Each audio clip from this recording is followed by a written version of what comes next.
Assalamu alaikum, everyone. Right. Shukran for coming out to the first day of our intensive. We will open up with a dua by Imam Anas, inshallah. So we're going to open up with the Fatiha, inshallah. أعوذ بالله من الشيطان الرجيم. بسم الله الرحمن الرحيم. الحمد لله رب العالمين الرحمن الرحيم مالك يوم الدين إياك نعبد وإياك نستعين اهدنا الصراط المستقيم صراط الذين أنعمت عليهم غير المغضوب عليهم ولا الضالين آمين. So once again, welcome to the first ever intensive. Shukran jazakallah khair. And we pray that that Allah purifies our intentions for all of us for being here, and that He makes this a good and blessed event or activity for us, and that it stands to testify for us on the day of judgment when we'll need all of the good testimony that we can get. Ameen, ameen, ameen. So I'm always struggling to figure out the best layout for the class, right?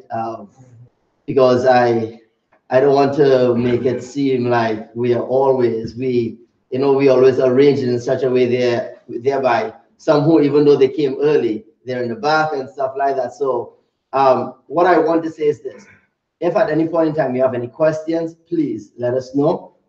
We'll try our best to navigate the room and pay attention to what's going on as much as possible. So if there are any questions and we don't see a hand, or if you see somebody next to you who have their hand up or they look like they have a question, please feel free to interrupt us at any time.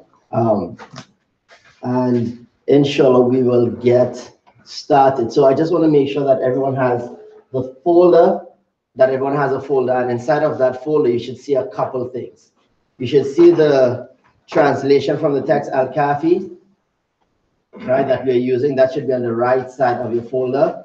All right, that will be and Al-Kafi is a Maliki text, is a foundational Maliki text that we use. We've used it for a number of different classes here at Kuba. So we'll be using this again today, and we're looking particularly on the chapter of fasting from Al-Kafi. So you should have that. On the left side, you should have the first document, should be the syllabus. So you should see what we are aiming to cover today, Saturday, the objectives, the description, and then on the second page, you should see our objectives for today, or the instructional schedule for today.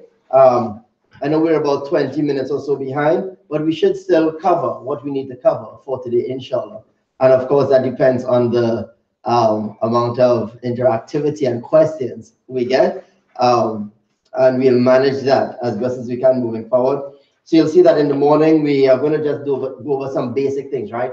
Definitional stuff, so that we're all on the same page as to what we are talking about when we speak about certain aspects of fasting. And then we're going to look at the legal proofs that we find in our basic foundational legal text, the Quran and the Hadith of the Prophet ﷺ. And then we're going to open that up for some questions and comments based on what we have there. Although we have questions and comments at the end, if there's a burning question that you have while we're going through it, please ask.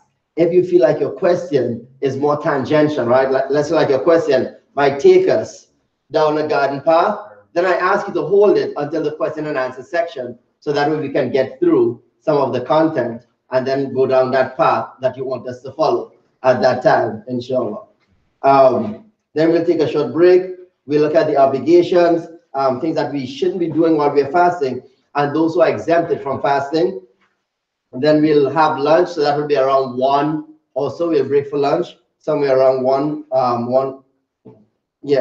around 12, between 12 and 12:50 we should break for lunch, looking at the times that we have here. And we'll pray, and then we'll return to session 3, which you'll see is more about how you navigate Ramadan, right? Your fast and your diet, how to get the spiritual benefits out of Ramadan itself. So the end of the day, we'll actually start focusing on some of the more sublime elements of Ramadan, which actually amps up or ramps up your spirituality, and how to get the most out of your spirituality inside of Ramadan. So we'll start that off at the end of the day today.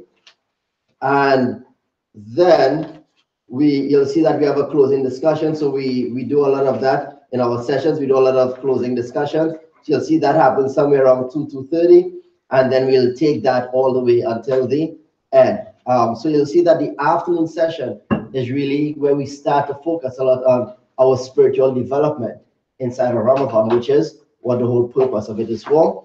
And then tomorrow, we're going to go over we're going to continue the spirituality line of engagement or line of conversation, but we're going to add some more things to it. What are some of the dua that we make? What are some of the, do we make an intention to fast? What are some of the legality around the intentions? And then move into some other spiritual stuff, the kunut that we say in witr, that you'll hear generally in any masjid during Ramadan, after the Taraweeh prayer. How do we go about completing the Quran, the Khatam al-Quran? What does that look like, and why is that important, and why do we strive for that? And then we'll have some, we want to say mandatory, but it could be optional. We'll decide on that between today and tomorrow, where we want you to practice some of the things that we have gone over, right? Some of the supplications and stuff like that. So we'll have some oral practice for us to engage in, and we'll figure out exactly what that oral practice is going to look like based on the engagement that we are getting from the class, inshallah. We have some ideas, or we have a plan, but we might modify that plan based on where we see people are in the class. Does that make sense? Yes. Any questions? No. We good? All right. So I'm going to turn it over. Oh, sorry. And the rest of the handouts, we'll tell you when to look at these handouts, right? On the left side, we have some other handouts, like handout number 1, which goes into some things that Al-Kafi doesn't cover. So there are some things that you'll see in the text that we figure that we need some more explanations on. For example, those who are exempted from the fast and things like that, and even some of the supplications. So we have those littered throughout these handouts. So don't worry about those just yet. We'll tell you exactly when we are using each of those handouts. But you can, you have them, then you can peruse them at your leisure. So a lot of the handouts really focus on some of the supplications, and one really is about some legal rulings, or some more explanation on a legal ruling. So far, so good? All right. Yeah. So I'm going to turn it over to Imam Anas. Let me just go over some quick pictures here.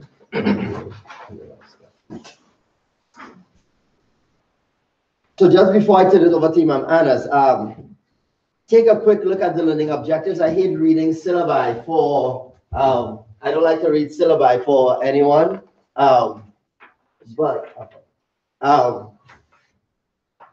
so the description, and I covered some of the description when I told you what we are covering. The main objectives, we have 4 main objectives that we want you to get out of this, and if at any point in time, by the end of the session, you find we aren't hitting on these objectives, then please let us know. All right. So this is our guiding. These are our guiding posts for this session, for this training, or this class. We want you to understand the legalities of fasting. So what is incumbent upon you? And there are so we have the legal body of work that says, okay, what is incumbent upon you? But what is incumbent upon me might be different from you because your circumstance is different from mine. So we want everyone to understand that based on their circumstance, that the legal requirement for you and what your fast looks like can be different. Now, if you have a special and or private matter that you need clarification on, you are free to raise it in this room, or you are free to wait until a break to ask Imam Anas or myself about that special condition if you want to, right? So there's no pressure to ask any personal questions or private questions in this room. I want to give you an option, right? We don't want to go into too many hypotheticals, but let's say you have a question that you want to ask, but you don't want to make it sound like it's your personal question. Then using a hypothetical situation is fine, right? So you know what if a brother or sister has this condition, what is required of them? So that way you're safe, they can ask a question, and then everyone can benefit from the answer if necessary. Sounds good? Mm-hmm. So you don't have to put your business out in the streets, as it were, right? So we'll focus a lot on the spirituality of fasting, and as I mentioned, the prayers, and we have to give you a takeaway by the end of this. So hopefully by the end of this, we want you to come up with your own personal spiritual plan for your Ramadan, right? So we have the collective Ramadan that we all have. We all are mandated to follow, but you have your Ramadan, right? You have your thing that you want to accomplish, your path that you want to follow. So our goal by the end of this weekend is to make sure that everyone has some plan that they intend to follow for this Ramadan. Now, when we start speaking about plans, I want to digress here and just say this really quickly. A plan is not, I want to read more Quran. That is a goal, that's a wish, that's a hope, that's a desire, right? That's not a plan, right? So plans start with hopes and wishes, right? I want to read more Quran. Wonderful. That's excellent. How are you going to do that? If for some of us, we haven't been reading any Quran at all for the year, then I'm saying, you know what, I'm going to read one verse every day. Alhamdulillah. I'm not saying you start off there, but I'm saying if that's your plan, then that's your plan. And let that be your plan, right? Let that be your plan if that's your plan.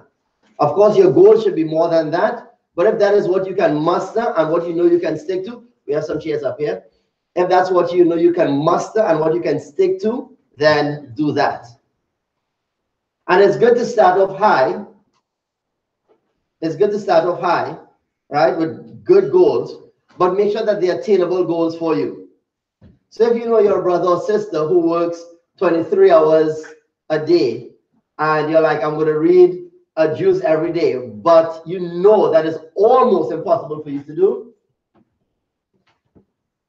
then what we are hoping is that you set plans that you know you can attain, right? Set something that you know is attainable for you, because it goes back to the best effort is the effort that you're able to maintain, right? The best effort for Ramadan is the one that you're truly able to maintain based on your circumstance. And you'll see as we go through the weekend, we'll give you pointers on if you fall off, how to get back on and stuff like that. So we'll interject that throughout the weekend, inshallah. I can stop here. Anything else we can touch on as we move forward? So I can stop here. and turn it over to Imam Anas, inshallah, to start us off. Okay. Assalamu alaikum wa rahmatullahi wa barakatuh. Alhamdulillahi rabbil alameen. Wassalatu wassalamu ala nabiyyil kareem. Wa ba'd. I'm going to start today's session with a question. What Islamic month are we currently in? Month of Rajab. The month of Rajab is what month of the Islamic calendar? The seventh month of the Islamic calendar.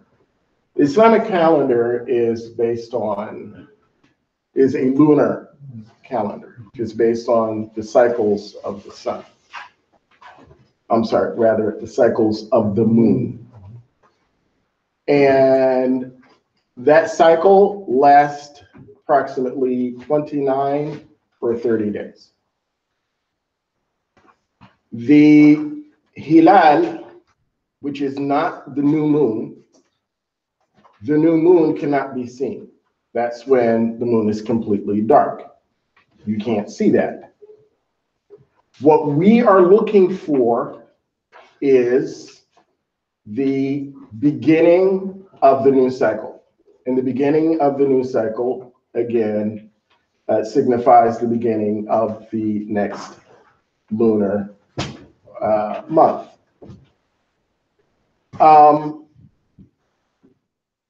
The Islamic calendar begins with the month of Al-Muharram and ends with the month of the Hijjah.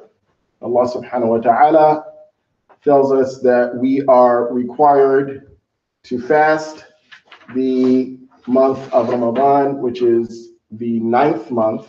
We're in Rajab. Today is the 28th of Rajab. And you have the month of Sha'ban. And then you have Ramadan. The obligation of the fast, the proof of it, and as a matter of fact, one of the texts that you should have, if you don't have that with you today, you have in your handouts, you have Al-Kafi, which we're going to be referencing, and you also have several handouts, but what you may or may not have is a translation of the Quran, which I do want you to bring with you tomorrow, or you can borrow something from the bookcase. Preferably, Muhammad Asad, if you don't have that, any translation will do, as long as it is not, who knows, drum roll please. No noble Qur'ans, please. Okay? In Surah Al-Baqarah, Allah subhanahu wa ta'ala in verse 185 says, أعوذ بالله من الشيطان الرجيم شهر رمضان الذي أنزل فيه القرآن هدى للناس وبينات من الهدى والفرقان. Okay, who has a translation of the Quran? Who would like to read for me today? If you have technology, you can use your cell phone. If you have Quran app, go ahead, Hassan. Bismillah. The month of Ramadan is a month when the Quran was sent down as guidance for mankind, with clear proofs of guidance and the criteria by which to distinguish right from wrong. Therefore, what? We didn't go that far. Oh. Stop right there. So when Allah subhanahu wa ta'ala speaks of guidance and all of this stuff, is he referring to the Quran or is he referring to Ramadan?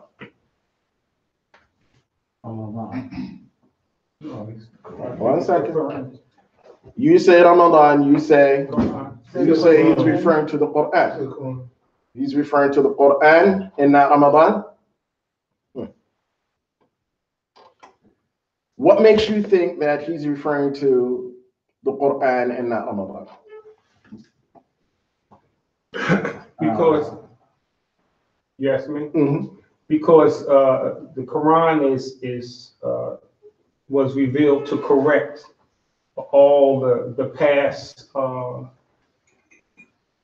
misdirections and to put us back on the path. to what we need to do. As far as the etiquette, the adab of everything we need to do, this is the guidance that we have, so there won't be any more mistakes on what needs to be done, how it's supposed to be done. It's set there. Okay. Anyone else? I think Yes. because he says this is the criterion for right and for wrong. Okay. Anyone else? You said Ramadan. Why do you think it's Ramadan? Because Ramadan was the month the Quran was revealed. Okay. All right. So in Arabic, Allah subhanahu wa ta'ala provided, he said, Shahru Ramadan, alladhi unzila fi al-Qur'an. The month of Ramadan in which the Quran was revealed. So when he starts talking about, he's giving these descriptions are referring to the closest noun, which is the Quran, not Ramadan. Who did I lose? Did I lose everyone? So the month of Ramadan in which the Quran was revealed. So Ramadan and then Quran. So the description is in reference to the Quran, not Ramadan. Because Quran is closest to the description rather than the Ramadan, the description leaping over the Quran to Ramadan. That's from a grammatical standpoint. So this here, this part of the verse does not indicate obligation of fast. What does indicate obligation of fast in the verse is فَمَنْ شَهِدَ مِنْكُمُ الشَّهْرَ فَلْيَصُمْهُ. Read. Where I told you to stop. Therefore, whoever of you is present in that month, let him fast. But he who is ill. You stop there. Okay? فَمَنْ شَهِدَ مِنْكُمُ الشَّهْرَ فَلْيَصُمْهُ. You said let him fast, right? فَلْيَصُمْهُ does not mean let him fast. فَلْيَصُمْهُ means that he is obligated to fast. Okay? So if Ramadan comes and you are a witness to it, meaning the month enters and you are present, we'll take present to mean alive. Present also has several other meanings, and we're going to get into that in a minute. Okay? Then you are obligated to fast. What is the meaning of the word? What do we mean by the word fast?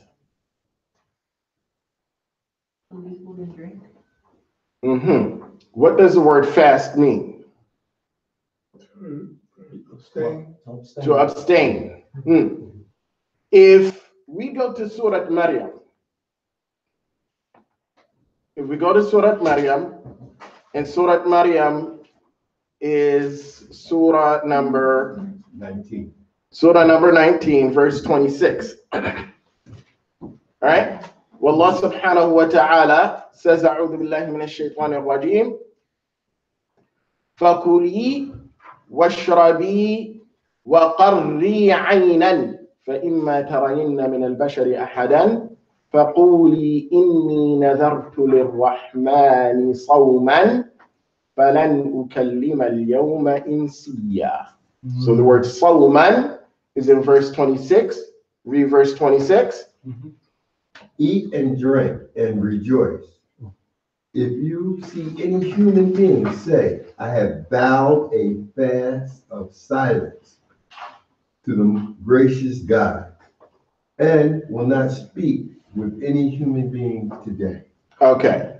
So Solomon here does not mean a vow of fast, because after that, she said she qualified fast by saying, I'm not going to speak to anyone. Okay? That's what that, so I'm disagreeing with the translation, but that's not what is meant. So she used the word sawman. This is Maryam alayhi salam.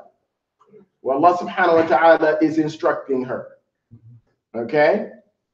So he said, fakuli washrabi wa qarri ayna. So her fast was refraining from speech.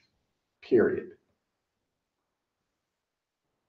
What we are obligated to do during the month of Ramadan is what? Refrain from several things. Okay? And we'll keep it simple and we'll say that we're refraining from food, drink, and intimacy.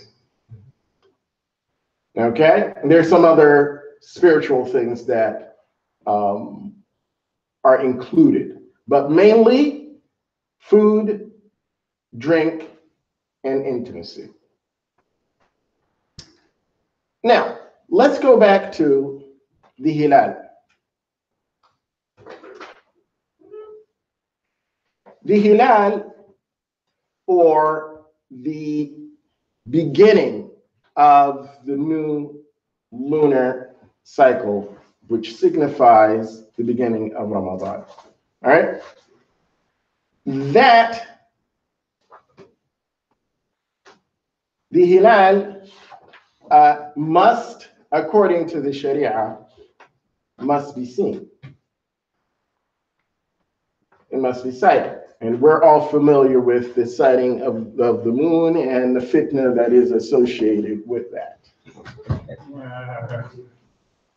We're familiar with that, right? We're familiar with, well, they didn't sight the moon yet, they sighted the moon, and somebody said, and all of that, right?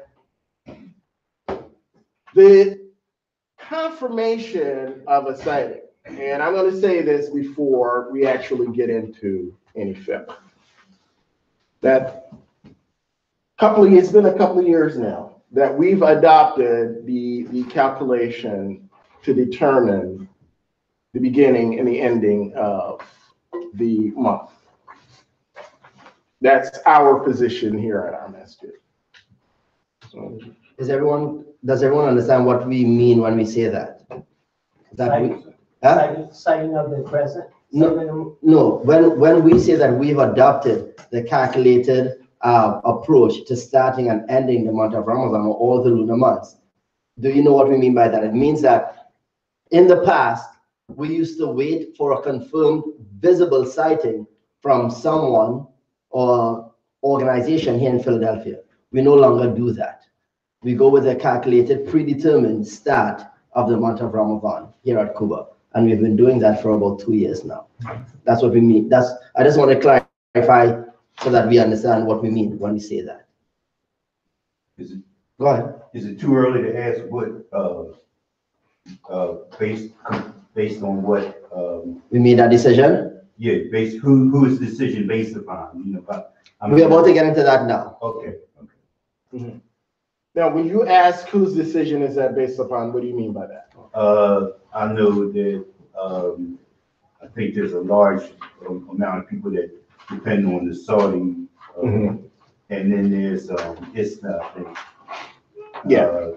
I always look into Khalid Shaukat. Shaukat.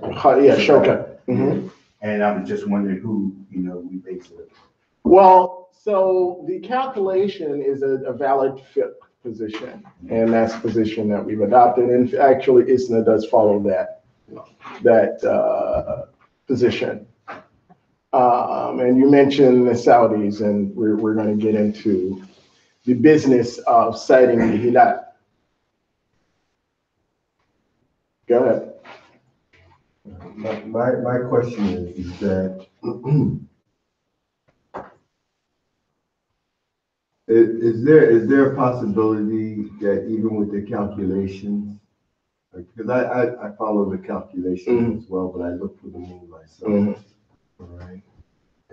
And sometimes it seems to be some discrepancy with the calculation and the moon, especially. I know that the new moon, when we look for the hilal is the thin crescent, But as you follow the days of the month and the positions of the moon, all right, and I look at the calculations and I look at the position of the moon from my observation, right, it looks like it could be a day ahead or a day behind. So if I can. No, go ahead. So, all right, so I also look at the moon, right? I also track the moon as well. And if you're looking at the moon with a naked eye, right? If you're looking at the moon with a naked eye and you look at the phase of the moon, there's no way you're going to tell the exact date by looking at the moon, right? I agree. Every time you look at the moon, if you know what you're looking for, your range will be within a 1, 2, or even 3 day span, right? But generally 1 or 2 days, right? You can look at the moon and say, you know what? I see its quarter, so we should be just around day 6, 7, right? Right, or 7 or 8, right? Depending on where you see the line. So as I know we can go back and forth on this, but I don't want to make this drawn out unnecessarily. So it's taking your point, right? That when you look at the moon, you will always only be able to do it between 1 or 2 days. So to use that to then say, and this is not to defend any particular position, but I just want to bring it all together here, just so that we understand what we're talking about. When I look at it with my naked eye or with my eyes, I'm always guesstimating what it is. So then I can't necessarily use that to then say calculation is 1 or 2 days off, because my eyes will always have a range as to where it can be based on the phase of the moon, if you understand what I'm saying, right? So as long as we are trying to look at it and look at the calculation, we have to accept that there is going to be some level of variance, because our eyes will only allow us to gauge it based on our understanding of the cycles of the moon. Fair enough? That's very fair. And it is that that causes the contention in our community. Right. Well, contention has to be based on knowledge. It has to be based on sound knowledge. And actually, we're going to talk about the qualifiers for bear witnessing to seeing the hilal, right? Or to sighting the hilal. This is serious business, and we're going to talk about that in a minute. Now, the discrepancy, again, no mathematical formula is 100% exact. So it may be off by a second or two. Not a whole day. It may be off by a second or two, correct? Yeah. It may be off by a second or two, 3 or 4 seconds at the most. So as it relates to a day, that's impossible. That's impossible. Now, wallahu a'lam, because Allah subhanahu wa ta'ala is the Lord of everything. Okay? So he's the Lord of the sun and the moon and the earth, the heavens and the earth, and this is his domain. And they follow his lead. They do what he says, subhanahu wa ta'ala. In our humble attempt to comply, okay, and to comply without engaging in a bunch of fitna. For us, we've adopted the position where this is best, we feel this is best for our community. Now, let's get to sighting the hilal, which Imam Qais said that he tracks the moon. And you've been part of the Majlis's moon sighting committee. Yes. And by the way, that is headed by Imam. That's headed by Imam Amin. Yes. Okay. The last time I was there. Okay. So sighting the hilal. Person says, well, I saw the hilal. The first question is, who is this person? Or what is this entity that is reporting the sighting?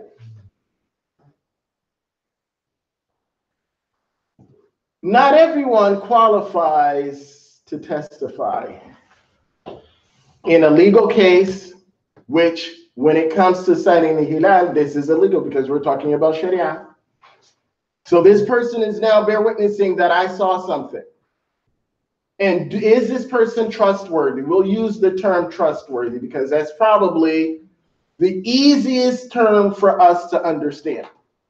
Do we trust what this person is saying? So when it comes to the establishment of the beginning of a lunar month, whether it's Ramadan or any other month, because it's a serious business, you have to have a minimum of 2 trustworthy witnesses.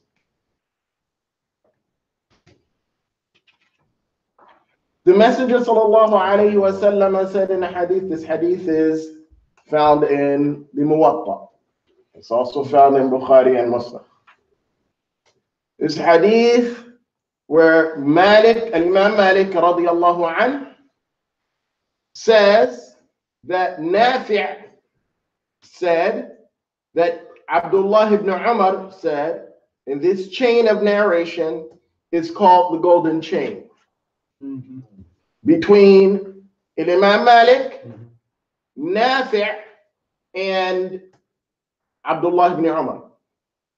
Abdullah ibn Umar is the son of Umar ibn Khattab. He is a companion.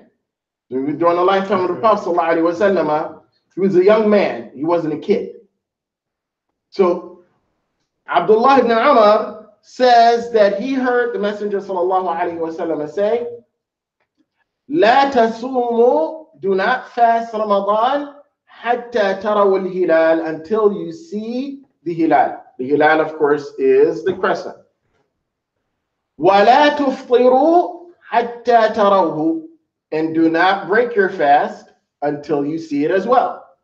فَإِنْ غُمَّ عَلَيْكُمْ, if it's overcast and visibility is an impossibility, فَقْدِرُوا لَهُ, then estimate. So if you know that today's the 28th, it means tomorrow's the 29th, that means the day after tomorrow would have to be the 30th. If it's overcast, we can't sight the hilal, then you add a day and you keep it pushing. Okay? Who is legally trustworthy? When it comes to these legal matters, these Sharia matters, first standard is Islam. So the person has to be a Muslim. So you can't have a non-Muslim establishing the beginning and the ending of your holy month. That's not good. Nor can you have a non-Muslim testifying in Sharia matters. Okay, so say you had a business transaction and the business transaction was faith-based, then the witnesses have to be Muslim. Whatever the transaction is. 2, the person has to be mature. So maturity is the second condition. So first we had Islam, and now we have maturity. What does maturity mean? Yes. Okay. What did he say? What does maturity mean? What was his response? He said reaching the age of puberty. What does that mean? No, it's supposed to have to be of sound mind. Of sound mind. Okay. Yes. Thinking rationally. Thinking rationally. Okay. All right. Anyone else? So maturity, as it relates to testimony, means that the person clearly understands consequences.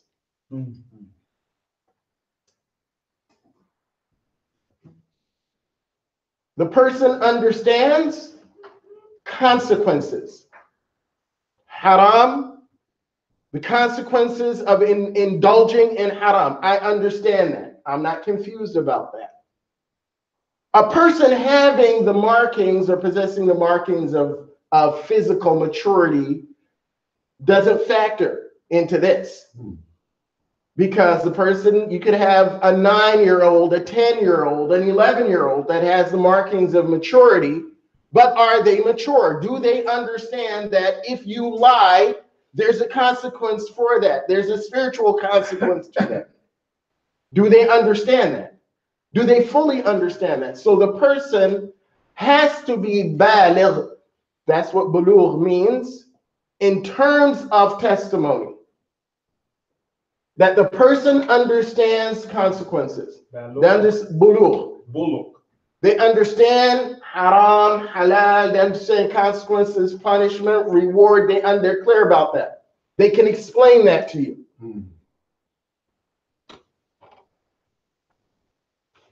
That's what maturity means. So the first is Islam. The second is maturity. The third is sanity. Person has to be of sound mind.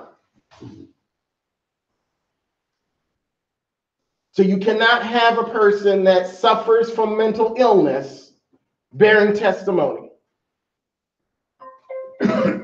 So if the person has a condition where they go in between sanity and insanity, you still cannot have that person testify because you don't know where that person is at that time. Islam, maturity, sanity. The fourth is a person cannot be a habitual sinner or a fasiq. What does that mean? What is a fasiq? We refer to as fisq. Major sin. Habitual sinner. Habitual sinner. Meaning what? Continuously doing the same thing. In essence, not somebody that makes various mistakes. We all do that. We're talking about a person has this thing that either they cannot escape or they are unwilling to escape. They're unwilling to correct it. They're unwilling to let it go. That person is referred to as, in essence, whatever. They have a whatever attitude when it comes to these types of things. Allah forgives. Don't judge me. You can't judge me. Allah knows me, knows my heart, all that good stuff. And those are things that people, these are phrases that people use to justify bad behavior. That type of person is referred to as a fasiq. That person cannot bear witness to anything. That person cannot come and say, well, I saw, because then you got to look at character. What type of person is this?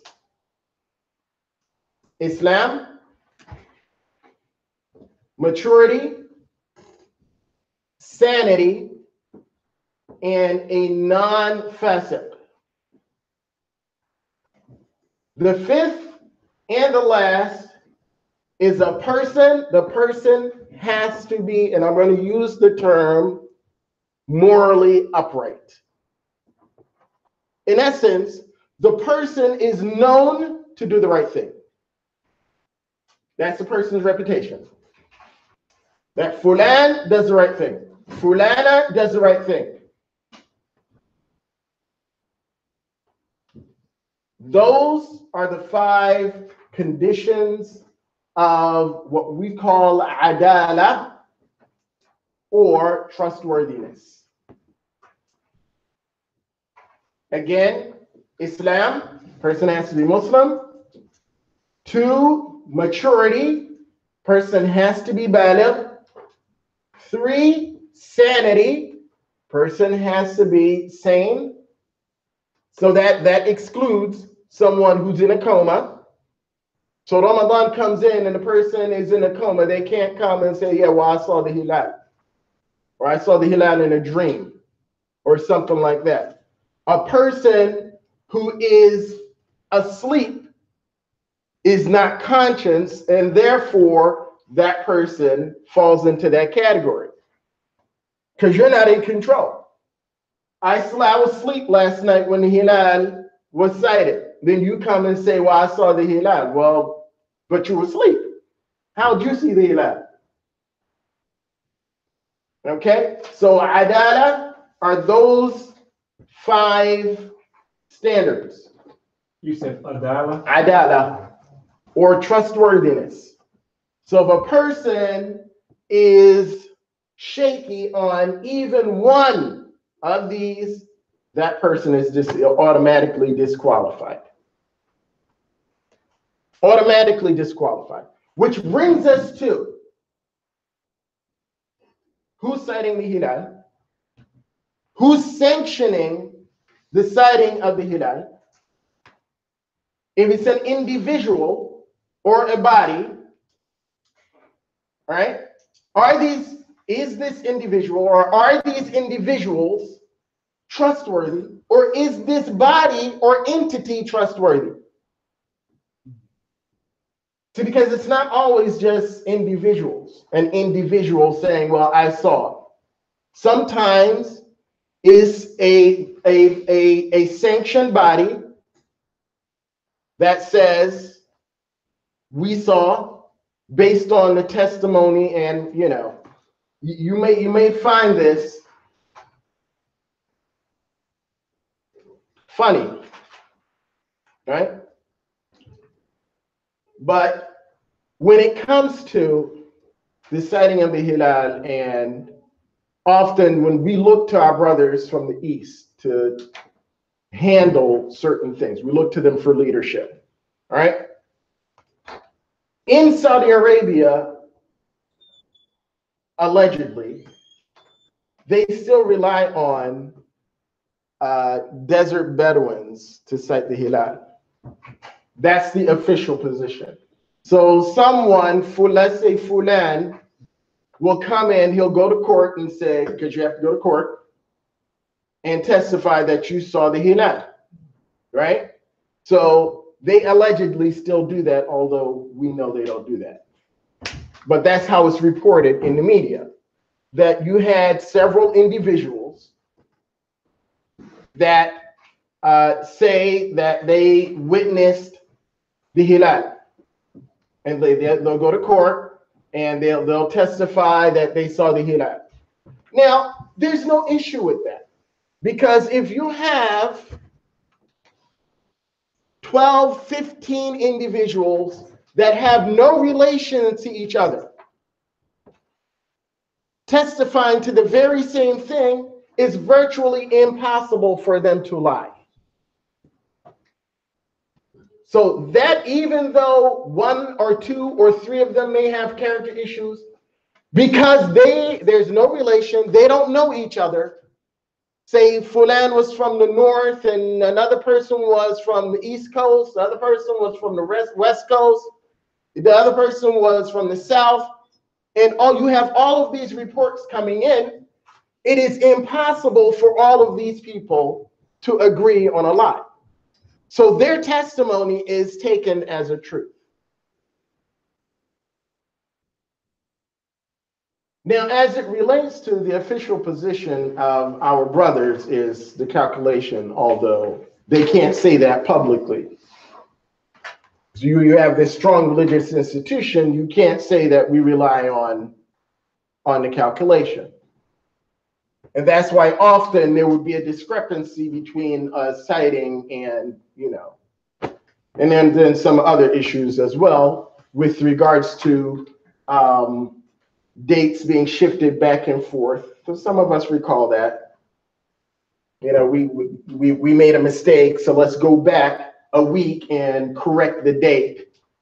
That's happened before. And you lose credibility when you do stuff like that, especially a large institution like that. You have a governmental agency coming, well, we made a mistake with the establishment of the beginning of the month, so we have to go back and today is actually the 5th, not the 4th. I'm sorry, yeah, today's the 5th, not the 4th, or today is the 6th, not the 5th. I mean, come on, give me a break. What are we doing here? What is this, amateur night? And that's how it comes off. So you lose credibility. So when you have people's spiritual well-being in your hands, you have to take care. This is very, very, very serious business. Very. So that is sighting of the hilal, and adala is the main criterion for the establishment of the beginning of the month by the sighting of the hilal of Ramadan. So we're going to move on now to, inshallah, if there are any questions before we move on. So I would like to move on now. Yes. I don't want to pin it to you, but we didn't. You didn't say who we look to for this item. Yeah. So for us, I started out by saying, we do the calculation. So we're not looking to anyway. Okay. So you have the pre-established, the calculated dates for the beginning of every lunar month. And I think it goes to what, 2035, something like that. So that's what we do. And it again, from a fiqh standpoint, it makes it easier for us to comply. It makes it easier for you. So you don't have to rely on, am I going to get a text at 2 o'clock in the morning saying that I have to get up at 4 o'clock in the morning for sahur? Or you get a text at 2 o'clock in the morning, the Eid is, 5 hours later, and you haven't made arrangements with your job. I mean, so for us, it makes sense. Islam is supposed to be easy. Prophet ﷺ said, Yassiru wa la tu'assiru. Make things easy and do not make things difficult for people.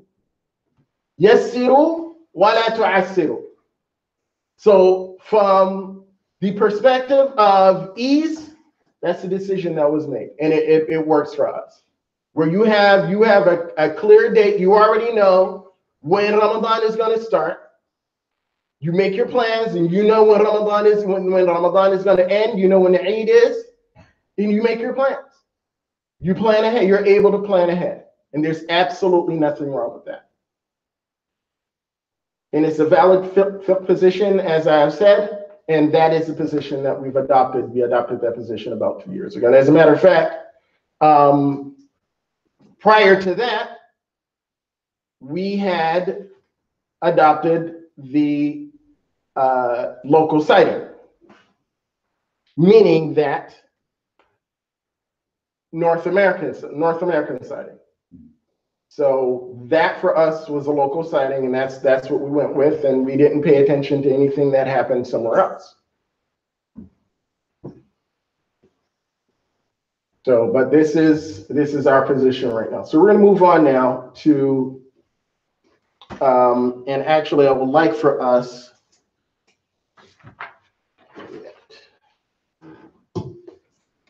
what time is it?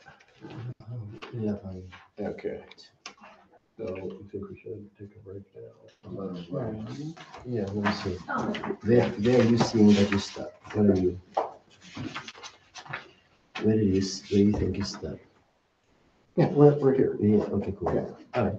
So we get something. So we're going to take a couple of minutes, like 5 minutes literally, and stretch your legs, and then when we come back, we're going to begin by reading from Al-Kafi. All right, so take a break until 11:15. 11:15. Okay.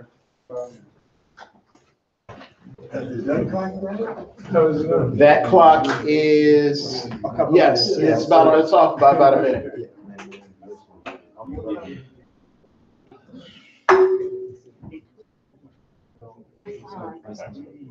No, I have it. It's 11:12. We're taking a 3 minute break.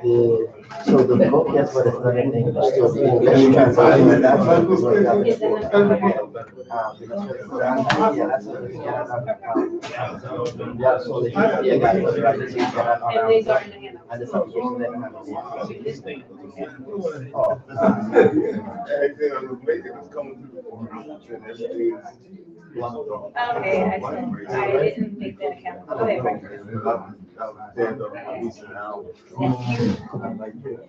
I'm down.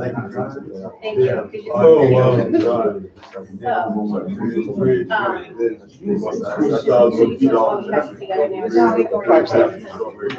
Yeah, this one is. Absolutely. This one is, the only one that is it's together. When you do the marriage one. What is that? Is that what you're talking about? Okay, I just want to make sure. So you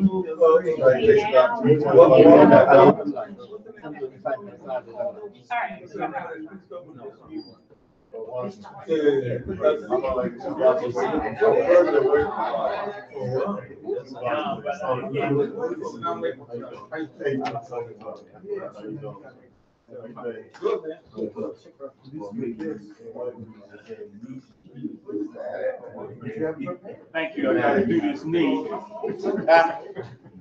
I appreciate it. Yeah. Alhamdulillah.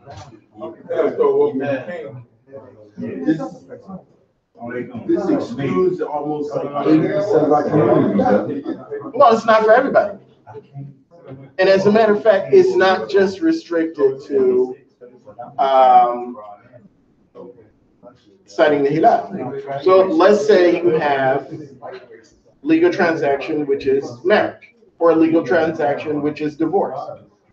You can't have, the danger in not having trustworthy people, you cannot have untrustworthy people saying or bear witnessing to a marriage and say, you know, Fulan had his homies who were shady characters because they testified because they didn't want it to be said that Fulan and Fulana were in an illicit relationship. Oh, wow. So the individuals have to be trustworthy. You got to be trustworthy. Now, if you have a bunch of people that were witness to the marriage and none of these people knew each other, then that's a different story. Doesn't matter what the character is because it's impossible for all of these people to collude, to use one of the popular words, on a lie.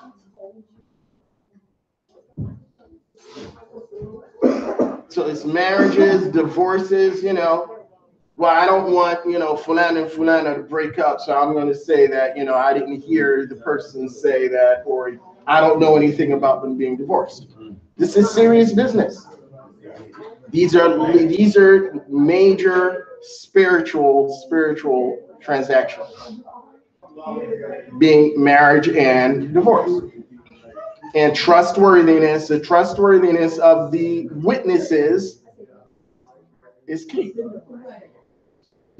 Well, if the people that are witness, know the person who say, I'm not performing a marriage, somebody else is performing a marriage. Maybe that person's shady, but I don't know that. And the two witnesses are shady, but I don't know that. But I may be the wali. What about And that? you're performing the marriage. No, I'm the wali. Representing them. Yeah, but if who's shady? The witnesses? Doesn't matter. So you're a witness as well. The wali is a witness. Okay. The wali can play a dual role. Okay. So the wali is in fact a witness. Being a wali does not exclude a person from Oh, being a so witness. wali can also marry and be a wali? Mhm. Absolutely. The wali is a witness. We don't always say that. You know, it's biggest thing, like so much, you know, other than just. And a lot of people, like everybody, is superficial instead of getting into and giving me second sense and some of them you really have to deal with. Wow.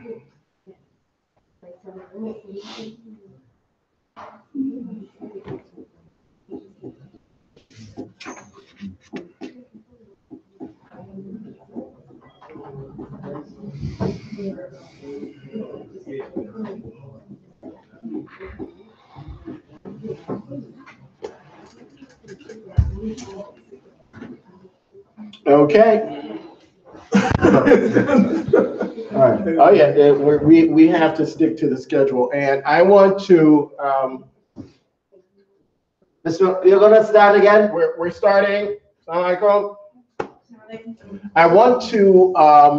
I made a statement about the trustworthiness of institutions, and I want to give an example so that you understand what's being said. And about credibility. Credibility is extremely important. If an institution is reporting a sighting in a particular region, and it is mathematically impossible for that sighting to occur, then we have a problem. So if, let's say, the hilal is visible in Australia on a particular date, you can't come in Mecca and say that, you know, we saw the hilal as well. And it's impossible for you to see. There's no hilal there. So what did you see and what are you reporting? And this has happened several times. And unfortunately, politics plays a role, a major role in all of that, where we have to be the authority and we have to be the first to report the beginning of the month of Ramadan because we are the Islamic authority. And often this is what you're dealing with. So whenever there was criticism about a sighting, that criticism was legitimate criticism. It's not people, we don't like those people, so we're just going to say stuff. No, it's not there. You're telling me that, two Bedouins came in and said they saw something and the math says it's impossible. Nobody else saw it. Your neighbors didn't see it. How'd you see it? Is there a special moon in that region? So you lose credibility. So that goes back to al-adala. You have to be trustworthy because people's spiritual well-being is in your hands. You got to be trustworthy. People have to trust that you're pointing them in the right direction. So I wanted to give that example so that you understand. This has happened numerous times. This didn't happen once. And if you notice, regardless of where, they have to be first for whatever reason. So if you're doing calculation, which is fine, just say you're doing calculation. So if you're going based on a calculation, then a sighting in Australia is good for you. Alhamdulillah, there's no problem. A sighting in Australia is good for us. We're going to start then because there was a sighting somewhere in the world. But don't tell me that Muhammad ibn Khalid ibn whatever, a Dosari in Al-Ahsa somewhere in the desert of Saudi Arabia walked in a court somewhere and bore witness to seeing a hilal that wasn't there. Don't tell me that. Just tell me that you're basing this on a calculation and we're good. There's no shame in that. But we can't do that. So that's where the credibility is lost. And that's where there's a lot of pushback from a lot of people around the world with regards to that particular entity. We don't trust that because so many times there have been all of these inconsistencies. And when it comes to things like matters like this, there can't be any inconsistencies because then you're no longer trustworthy. You're no longer trustworthy. So I wanted to clarify that, and I'm going to tag Imam Qais now. We're going to begin reading from Al-Kafi, which is the last handout that you have in your packet.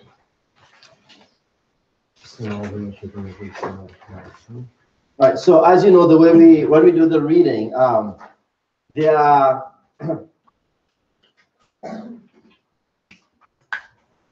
So what we will, there are opinions that are the mature opinions or the majority opinions in the madhab, right?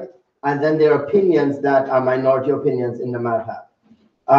You might find that we read something and that's not a practice that you know us to follow. And at that point in time, we'll explain why we have adopted a different practice. So as we are reading any of these texts, I want us to understand that something might clash with what you do, something might clash with what you understand, something might be different from what you see us doing. There's a reason for all of that. And if any of those questions come up, please feel free to jump in and let us know. All right? I have one question. Sure. Kathy, is this a part of the Muwatta? Did you say it was a part of the Muwatta? So this is a Separate different. case. Yes, Al-Muwatta is Imam Malik's collection of hadith. Yes. Okay. So, but this, the Kathy is. Al-Kafi is a different author. Al-Kafi is Ibn Abd al-Bir al-Maliki. Okay. And is it extracted from a particular book? yes. The name of the book is Al-Kafi. Oh, the name of the book Is okay. which is this. SubhanAllah. And that is a chapter on fasting only. Okay.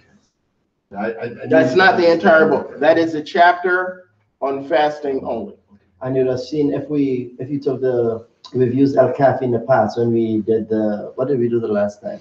Prayer and stuff like that. Yeah. Yeah. So it's the same book we used. No, we didn't use No, we Al-Kafi. didn't for- use that, but something we else. used another book. The previous year, I think we had used Al-Kafi for. I wasn't here. Yeah. Yeah. Okay, I wasn't here for that. Okay, no problem. All right. So we're going to start off on page 2.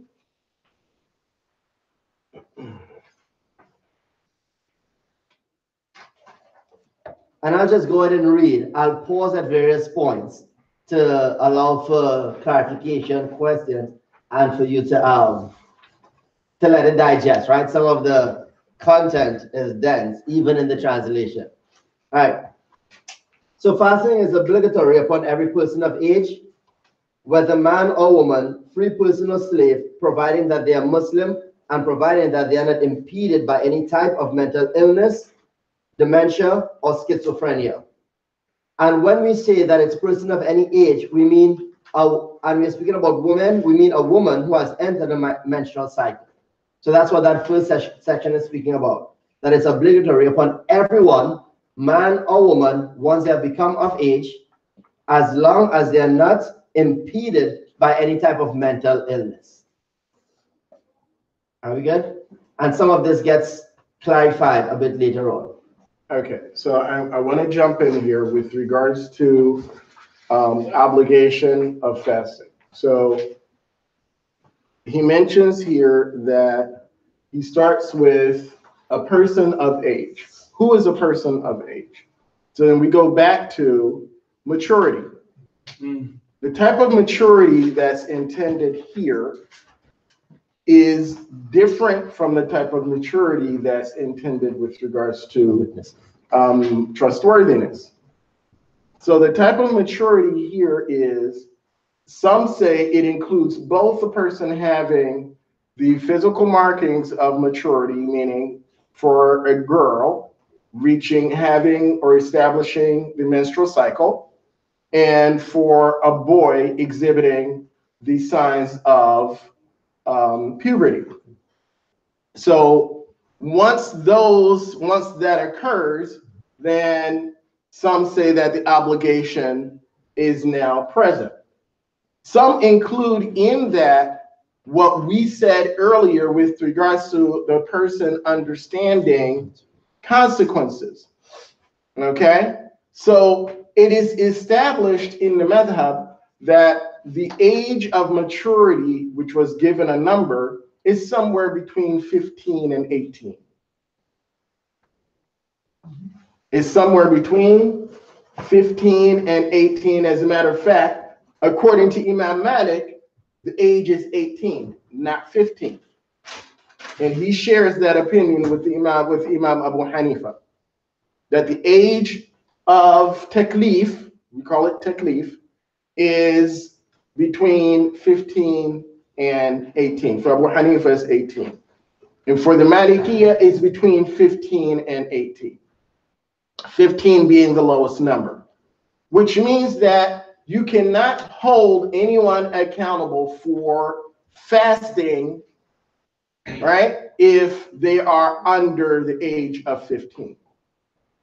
As a matter of fact, in the madhab, it is discouraged to force children to fast who have not reached the age of maturity.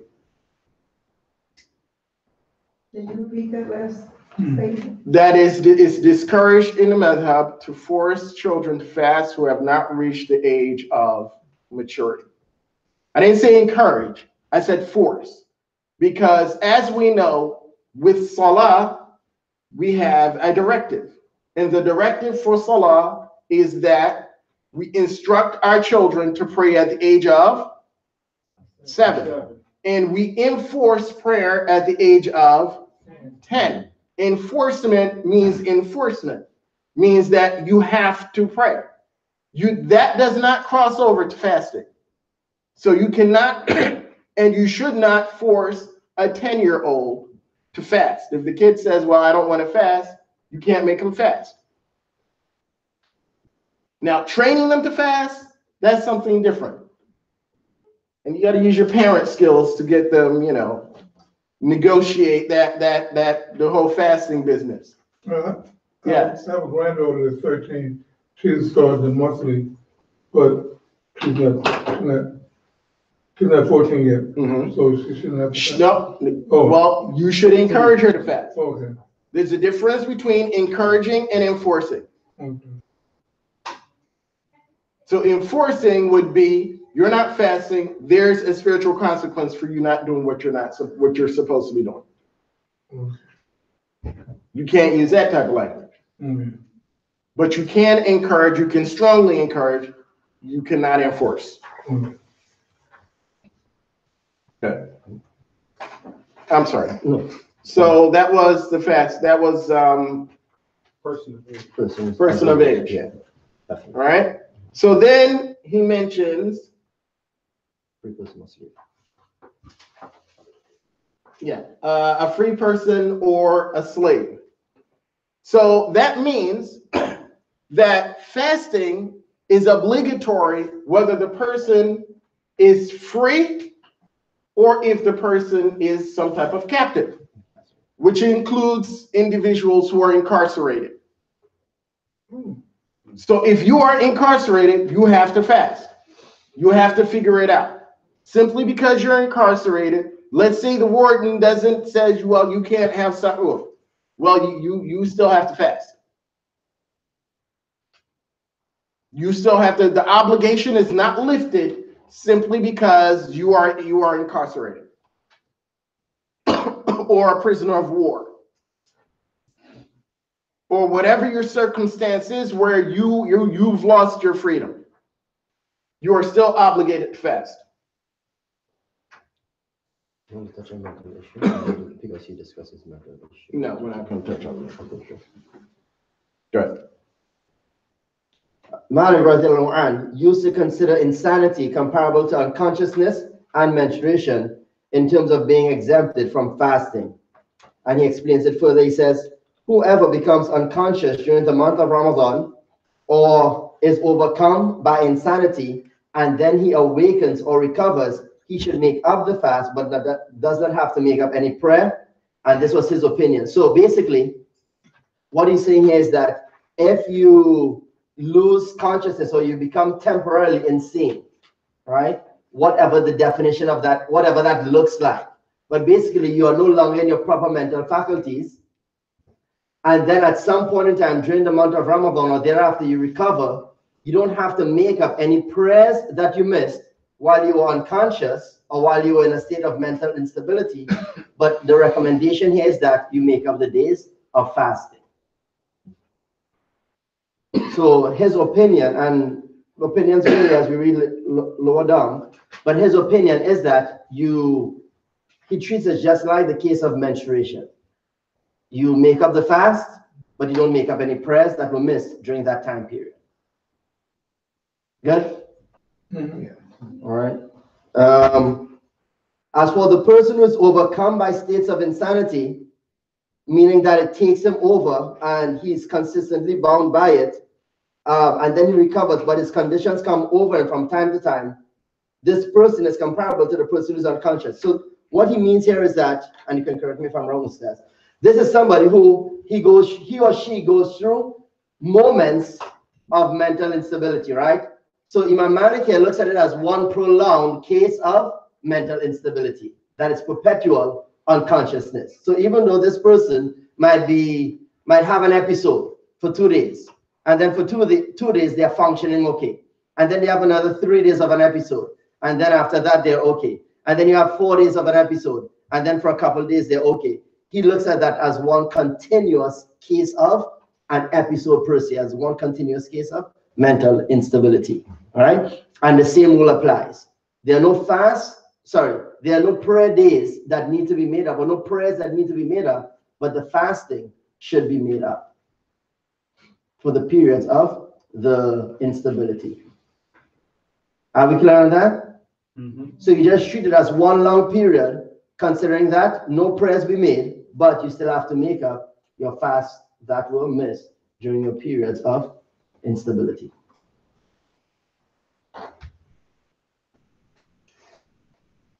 All right. I am feeling that I want to skip some of the exceptions, unless you think that like Hisham. No, go ahead. Go ahead. Okay. Except Ibn al-Qasim related or narrated by way of Imam Malik concerning the person who's completely insane or mentally ill for many years, and then they recover, that he must make up the days that were missed during those years, but does not have to make up any prayers that were missed, similar to menstruating women. So this doesn't make any difference here, right? So for a number of years, let's say 1 to 5 years, and we have a clarification on years later on. For 1 to 5 years, same thing. You make up your days, but you don't have to make up your prayers, right?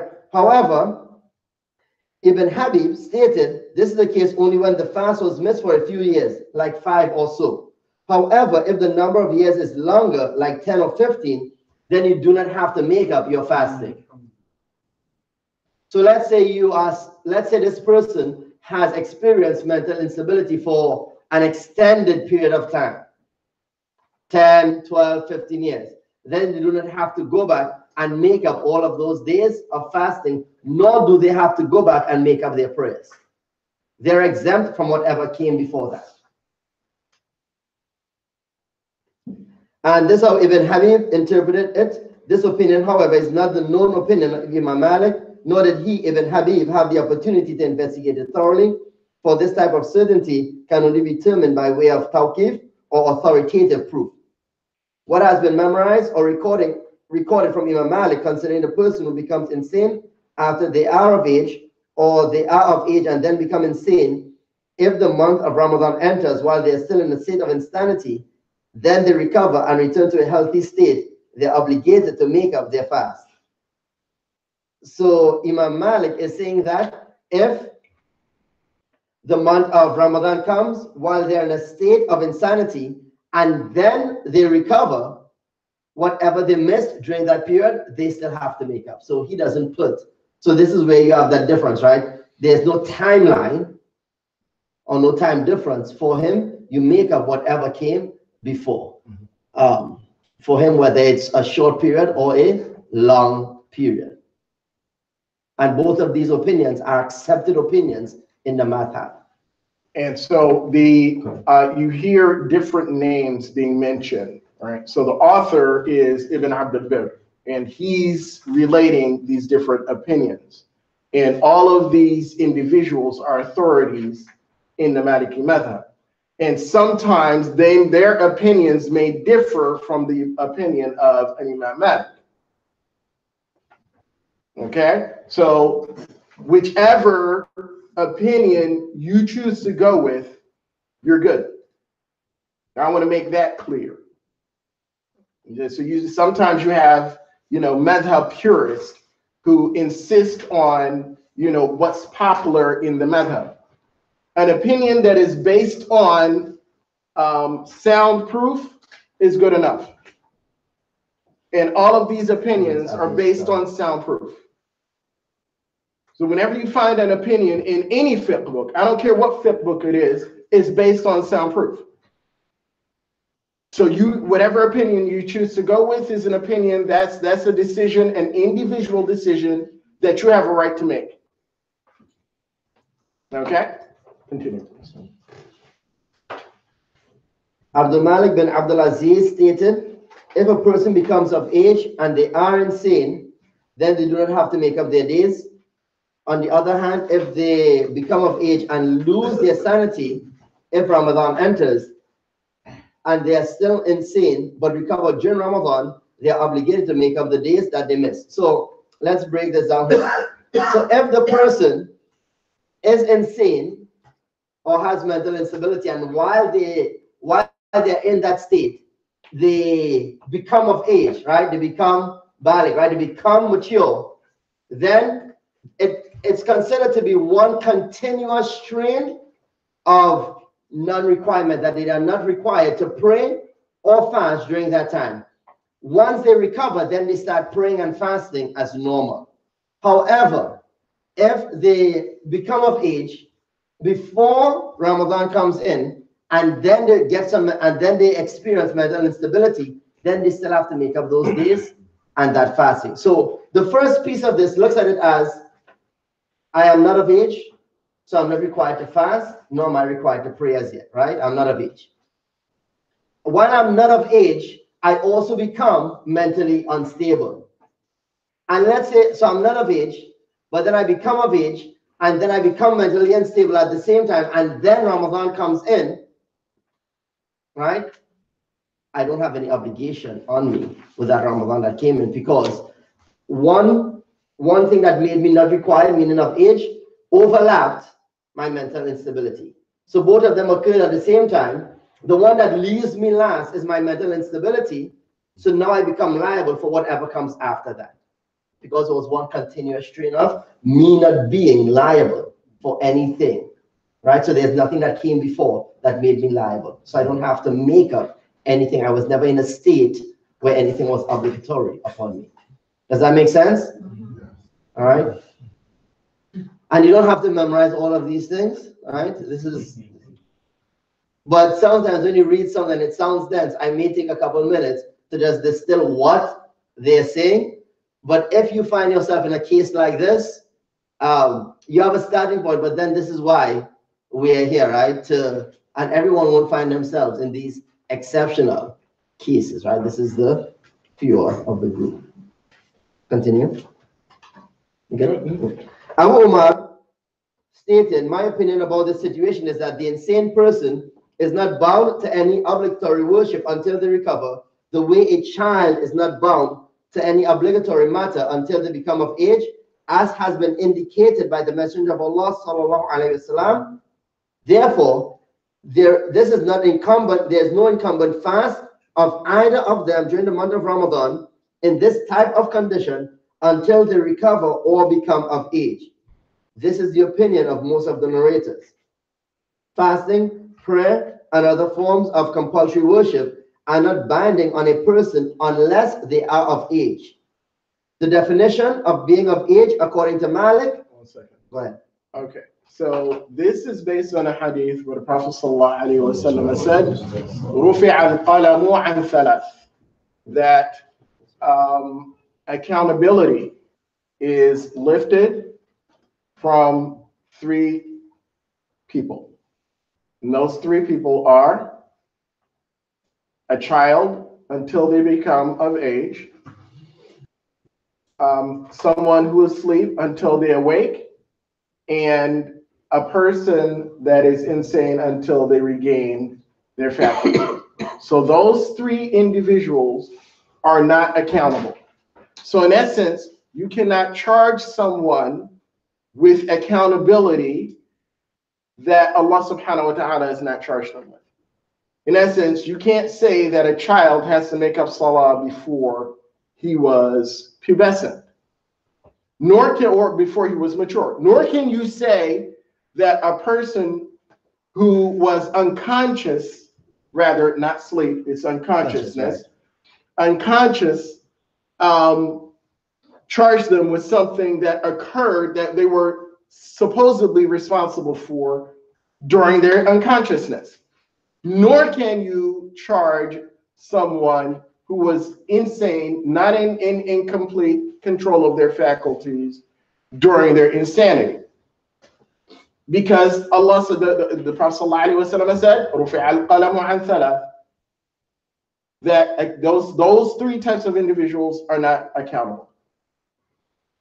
All right, continue. Yes. Make it quick. All right. Maybe I can help.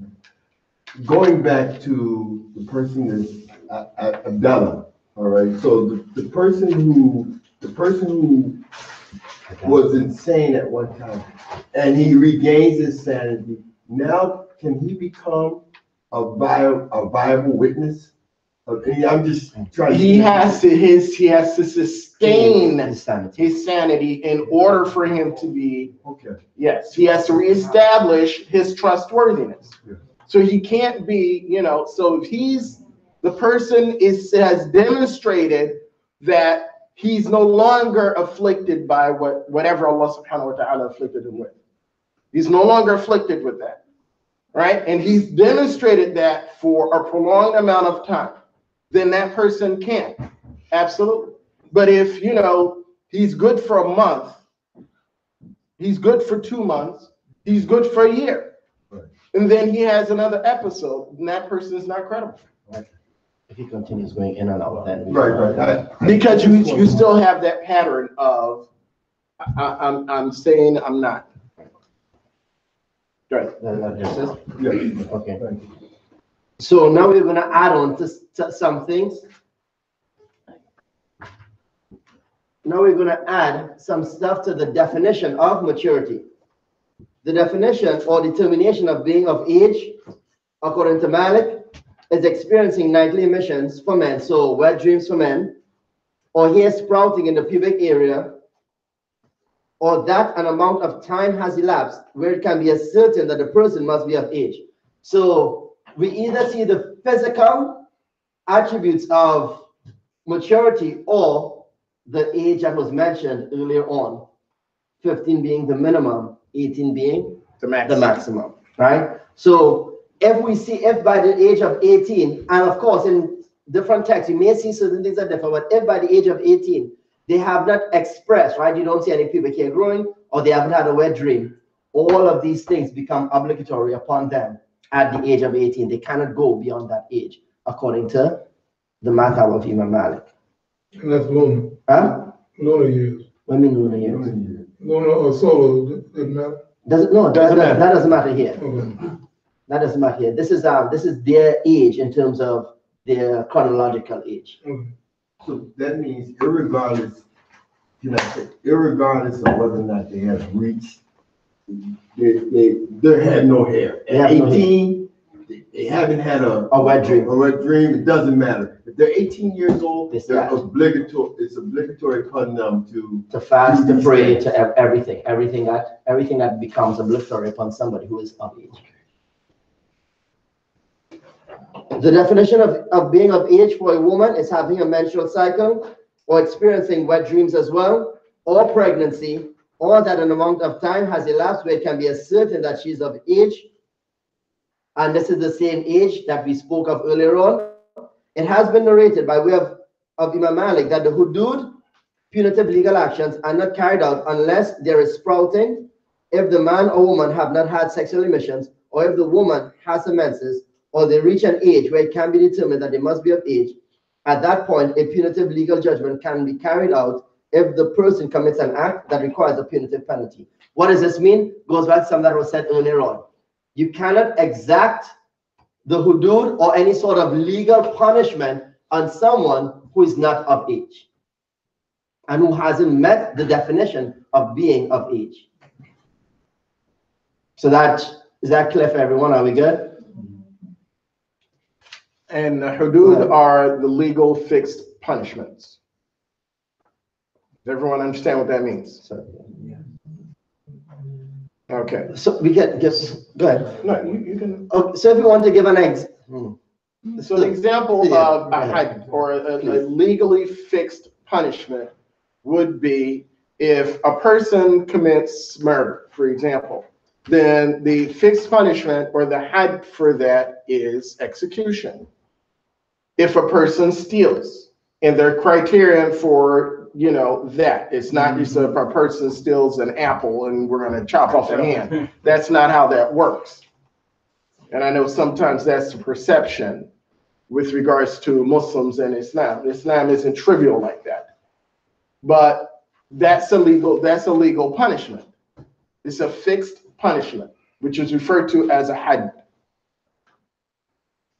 And just to be clear, all of these are even the hudud are kind of within a context, right? None of us go out and establish or exact the had on anyone on our own, right, volition or something like that, right? Like we see someone, so we learn a little bit of something about what is the minimum requirement, right? And we hear someone who has stolen this minimum requirement, and we are like, okay, had is now enforceable upon them. And we decide that is not how this works. All of this exists within a legal framework or systemic framework. Absolutely, which means that in the absence, if a legal system is absent, there is no hudud. There's no hudud. Thank you. That's important. You have to have a legal system in place. If you don't have a legal system in place, there's no hudud. You cannot enforce anything. The legal system. I don't care where you're at. Sure, the legal system of the Sharia practice among Muslims. A legal Nasi, because then you start crazy, getting into something else. Because as you all know, you had the crazies with the Islamic State and all these people. They had what you refer to, and it's what they believed was an Islamic system. Oh no, I don't think no, but to say that, then again, you leave it open to this and left open to a person's interpretation. Because it is possible, right? It is possible that a group can exist in a legal system and then say that Sharia is established among them as a smaller group, and then decide to exact the had within that smaller group, even though there's another legal system in which they exist, and we don't need to mention any examples. Islamically, you can't have two competing legal systems. So if the established legal system in a region is whatever, for example, in the United States, you have a legal system, so you can't come in now with Sharia. That's you can't do legally, Islamically, you can't do that. That's what I wanted to understand. Because then you have a conflict between you and the ruler, the hakim. And you can't have, we're not supposed to be in conflict with rule, even if the ruler is unjust. Let me rephrase that. I gotta pull that one back, all the way back. Even if the ruler is a fasiq, which is the word that we have up there. Unjust is something totally different. A fasiq is a habitual sinner. You said unjust? Unjust, if the ruler is unjust, then that's a different story. He's just unjust. He's unjust. Then we're supposed to fight against injustice. Okay? Yes. I have a final question about the accountability Mm-hmm. in regard to a female child. I know that you said that the minimum age was 16. Mm-hmm.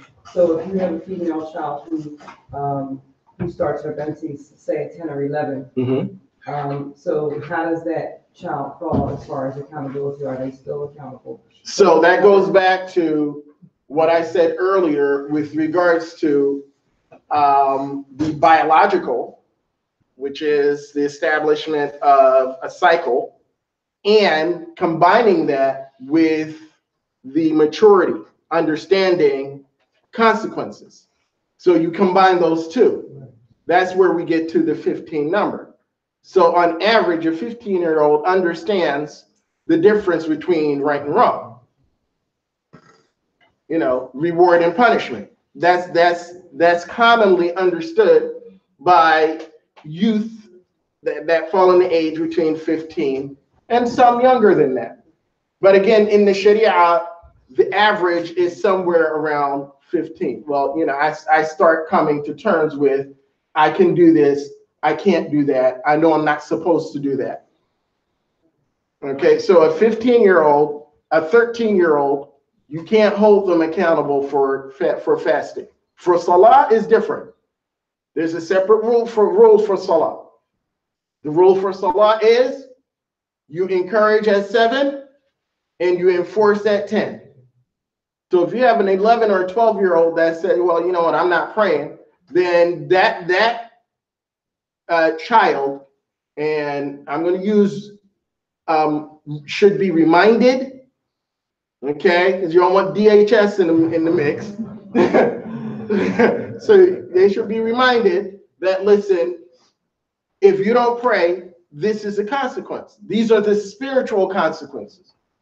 Because, I mean, listen, you can enforce all you want. If somebody's not going to do something, they're not going to do it. And there's nothing that you can do to them that will equal what Allah subhanahu wa ta'ala did. So that's what they need to understand. And that's where the maturity comes in. I understand that Allah subhanahu wa ta'ala has boundaries, and I'm not supposed to cross or transgress these boundaries. And 15 and 18, that's the window where, on average, that's understood.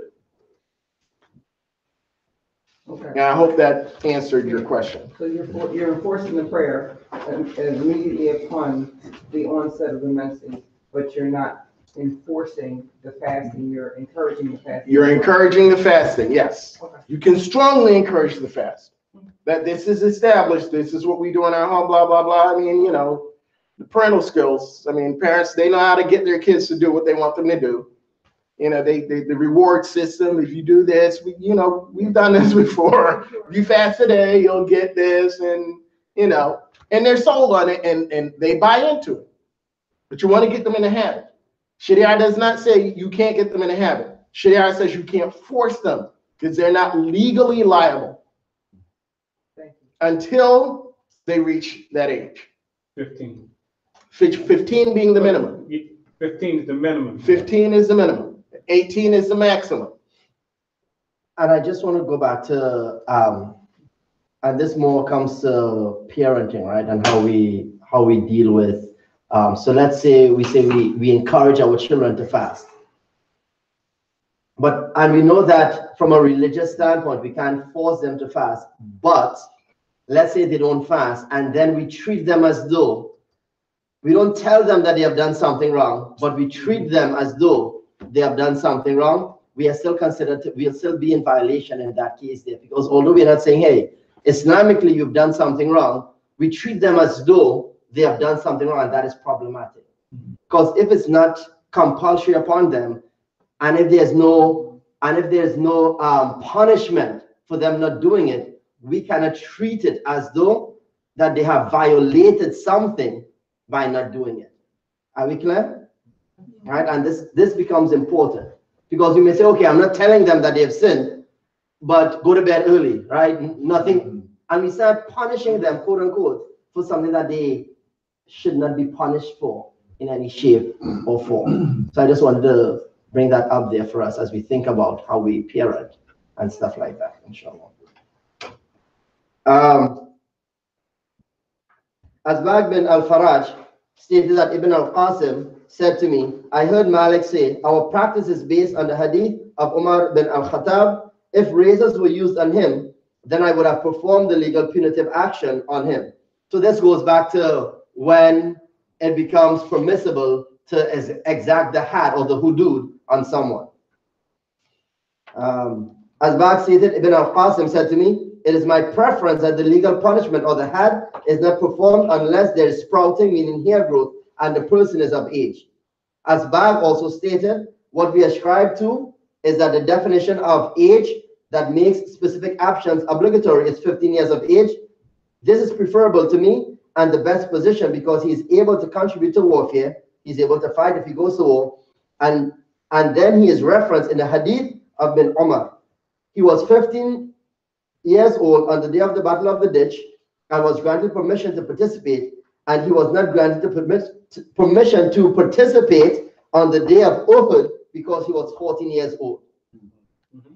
Now, so Ibn Umar is who we mentioned earlier, Abdullah ibn Umar. This is the son of Umar ibn al-Khattab, radiallahu anhu. The Prophet sallallahu alaihi wasallam did not allow him as a 14-year-old to participate in the Battle of Uhud. He did not allow him to participate in the Battle of Uhud as a 14-year-old. In essence, he didn't give him permission. Now, some of you may be asking, well, Ustad, how is that when you had a 12 and a 13-year-old that participated in the Battle of Badr? Well, they participated without the knowledge of the Prophet ﷺ. They decided, hey, we're doing this. They showed up. They didn't ask for permission. They showed up. Listen, we're in this, and they did what they had to do. Abdullah ibn Umar asked if he could participate in the Prophet ﷺ and said no. So when the Battle of Khandaq came around, the age of 15, Prophet ﷺ allowed him to participate. So they used that, the fact that Messenger ﷺ at the age of 15 felt that he was mature enough to handle that responsibility. That is the age by which a person is considered legally mature.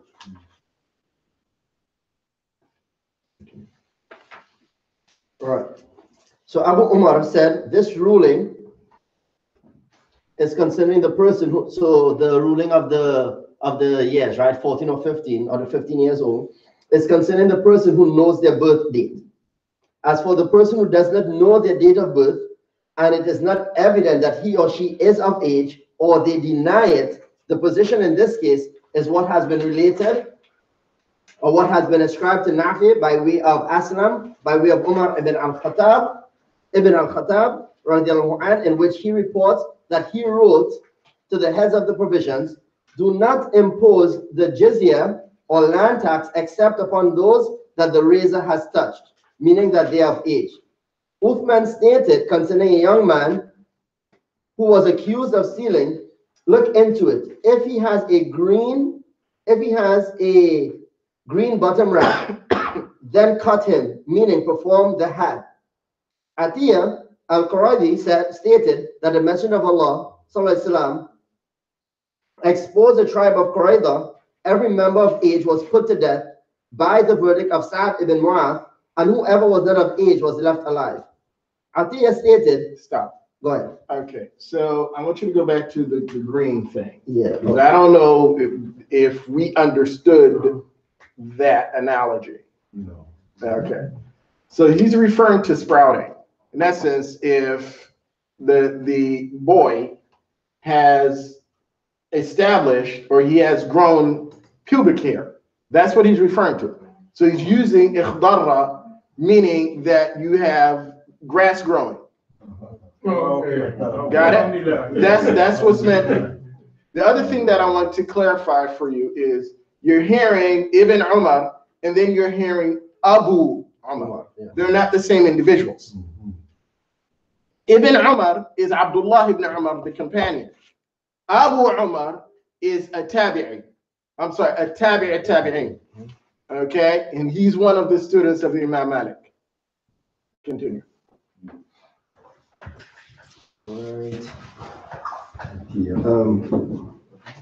Atiyah stated, I was one of the ones who was not of age, so he spared me. Sa'd ibn Mu'adh had judged that all of their fighters were to be killed and their offspring kept as captives. The Messenger of Allah ﷺ said to him, you have judged them according to the judgment of Allah. There is disagreement concerning the age that a person may reach without experiencing sexual emission or sprouting, but would be given the judgment or considered to be of age. Some say it is 17, others say 18, some even say more than that. Some assert that it is 15. Amongst them is Abdullah bin Wahb and Abdullah bin Malik ibn Majashun from amongst the companions of Malik. This is also the position of Umar ibn Abdulaziz, Al-Awza'i, and Al-Shafi'i, as well as a number of scholars among the people of Medina and others. This group did not distinguish between punitive legal punishment, the obligation of personal acts of worship. The scholars also encourage that a young person should be commanded to fast if they can bear it, and that the prayer should be enforced at the age of 7, and that children should be disciplined over it physically. If a person converts to Islam or reaches the age of responsibility, or if they return to a sound mental state during Ramadan, these people should fast during the remainder of Ramadan without concerning themselves with what was missed. If this occurs during the daytime, he does not need to make up the day except if he chooses. So let's debrief this and then we can consider break. Oh no, that was me transitioning. But no, I'll say a couple of things here. So we see the differences here in terms of the age, right? And we see here that the age range that was mentioned earlier on of 15 to 18 has been mentioned a couple different ways, right?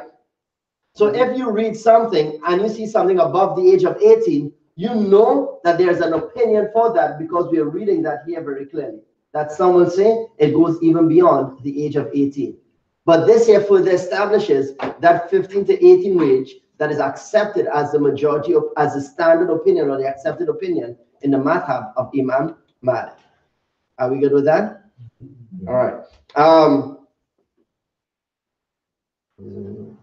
Right. So this is also saying that when it comes to the personal acts of worship and the exacting of the had, both of them go hand in hand, meaning that once they reach the age of personal acts of worship, salah, fasting, making the pilgrimage, once they reach the age where that becomes compulsory upon them from a legal Shari perspective, then the had is also permissible upon them within that legal framework we discussed earlier on. That's what that other piece is stating there.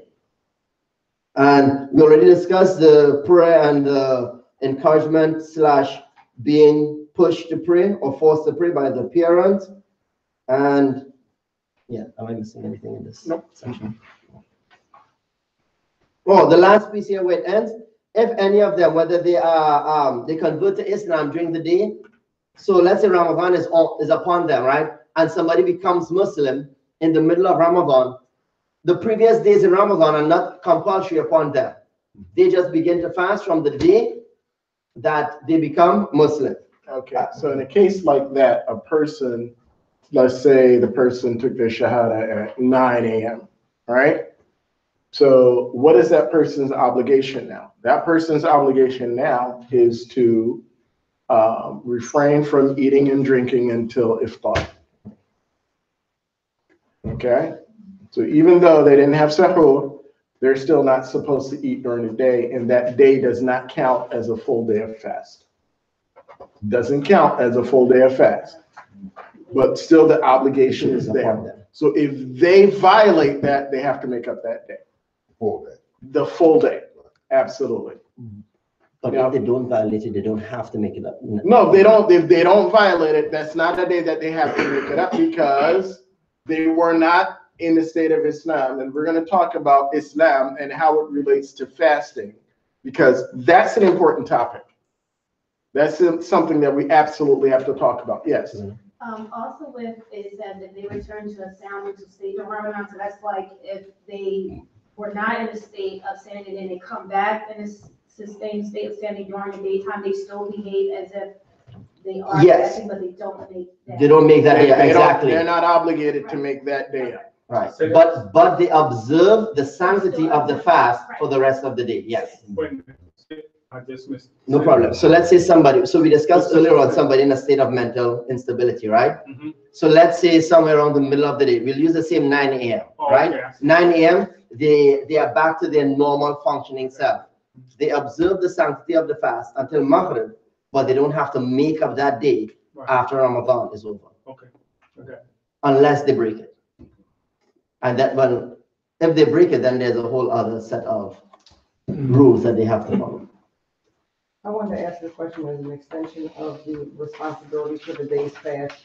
If you were to be in a state of menses, and then you were to take a whistle for the cessation of that menses in the early part of the day. Before it came in? Before the day started? In the early part of the day, say like around 9, 10, okay, 11, go ahead. Whatever time that would be.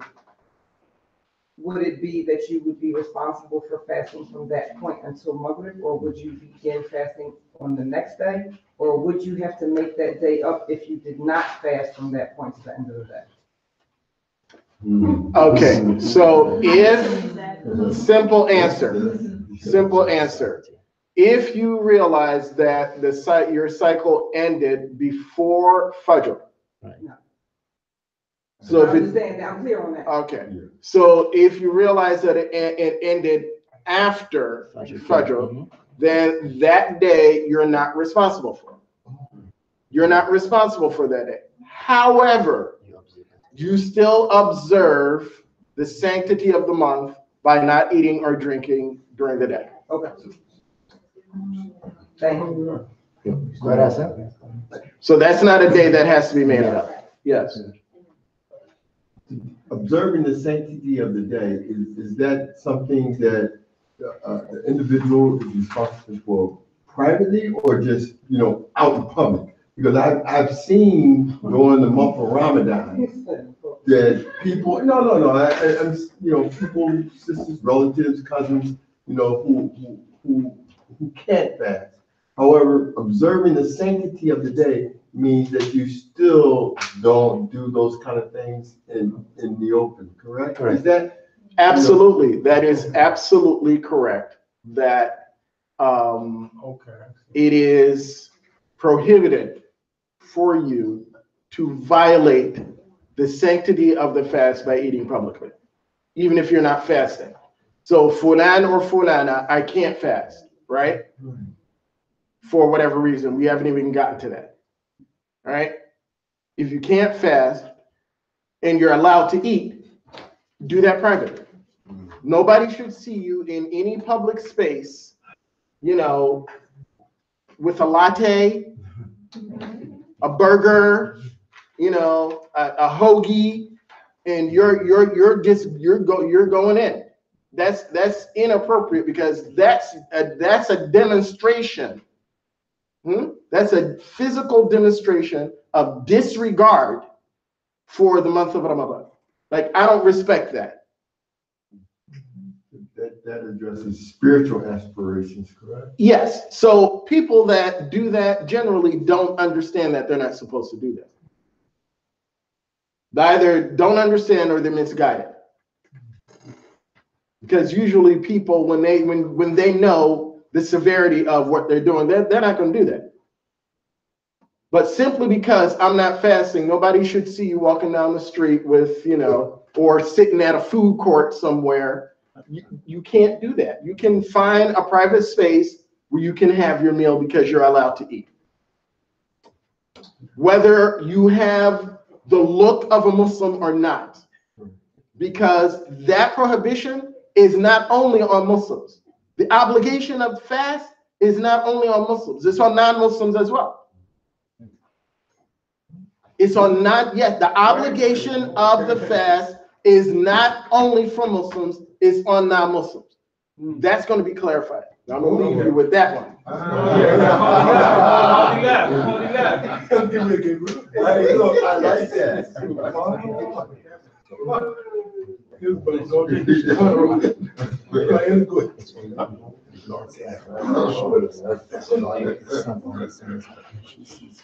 I think that's wonderful. She started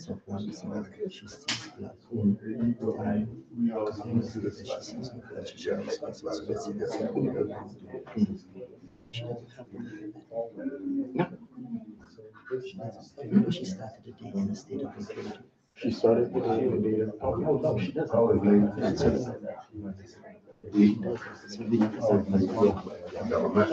I do want to clarify one thing, Sister Lana, with regards to your question. That day does have to be made up. Yes. Yeah, I'm saying. I said inadvertently. I said that day doesn't have to be made up. That day has to be made up. Oh, no, I understand that day had to be made up. Yeah. I didn't understand it the way you said it, but I realized that you meant that day. And I meant that day has to be made up. I was under the impression that if a woman, right, if her cycle ends, right, if her cycle ends, she begins to fast when it ends. That's the impression that I was under. Yeah, no, So, she begins, so you start your day, you have to fast a full, that you can't fast a half a day. You don't get credit for a half a day. You have to fast a full day. let's say Fulan was in a coma, and Fulan was in a coma for however long. Fulan woke up at 2 p.m., right? So now Fulan is responsible for fasting, right? So does Fulan begin fasting at 2 p.m.? No, Fulan does not begin fasting at 2 p.m. legally. Fulan begins fasting the next day. But he observes the sanctity of the month. And of course, that may not be a good example for that, because a person that's coming out of a coma is medically Can't fast anyway. medically exempt from fast. Yeah. So he's going to need whatever it is he's going to need in order to sustain him. But that's an example. Say a person, you know, they were out of it for whatever reason, or let's say they were insane. They weren't in control of their faculties, and they came to. They were in the middle of an episode. Episode passes in the middle of the day. They're alert, aware, completely aware now that they begin their fast at the beginning of the next day, but they observe the sanctity the remainder of that day. I have a conflict. I'm sorry, go ahead. No, let's finish this first, because I do have a question. I have a conflict, because if an individual, say an individual works at night. Yeah. He gets off at 3. All right, and Sahur is that he falls asleep. He wakes up at 2 p.m. Is he obligated when he wakes up to fast? That's something different. This is something different. This is different. Okay, so I just. No. This is different. That's what the conflict. No, that's not a conflict. The simple answer to that is absolutely. Yeah. If a person misses sahur, you miss sahur. Those are the breaks. Sorry. No. You miss sahur. So sleeping is different. Sleeping is different from unconsciousness. Sleeping is different from insanity. If a person was asleep, you know, I woke up late. You still have to fast. You're still fasting. So, but that, and as a matter of fact, we're going to talk about that again when we talk about the intentions. We're going to talk about that because that's important. Now, before we get to the 2 questions back here. Yeah, real quickly, okay, you know, I haven't been able to fast for 15, 20 years, or 15 years, I think about. So anyway, so I work in a restaurant. I have diabetes, my blood sugar can like bottom out without any kind of warning. So in a situation like that, where I got a bunch of customers in front of me, I got people, it's a closed, open kitchen, and I need to get some juice in me or something so that I don't die or have a stroke. Is that not? Nope. You turn around, that's it. Give your back to the people, and do what you got to do. Do the best you can, right? So even if there's that's the rule. You fear Allah subhanahu wa ta'ala as best you can. That's all that's expected of you. Fattaqullaha mastata'tum. Okay, and then so however you got to do that, you do what you got to do. So self-preservation is paramount. So you don't harm yourself because of some rule. There's always an exception to a rule. This is an exception to a rule. So if you can be discreet, you do your best to be discreet. If you feel yourself, you feel like you're about to go under or whatever, you do what you have to do. And if it's like, you just have to go for it, you go for it. Because you're not asked to give your life for a fast. And there's a difference between someone who is just heedless, right? Who doesn't care, and somebody who's like, you know what, this is the best I can do in this state. So as long as you've met that criteria, you're safe, inshallah, right? It's a person, this is really about the person who just doesn't care, you know what, it's fasting, it's Ramadan, but I am not obligated to fast, I'll just do what I want to do. This is really for the context of them, that they are the ones who are really in violation in that case. We have 2 others. In reference to what Hassan was saying, he gave the example of sleeping past Sahur. Right. But I think there's other examples of unconsciousness that maybe don't fit the example of falling asleep and missing support. Go ahead, if you want. And You have an example? I'm just can't.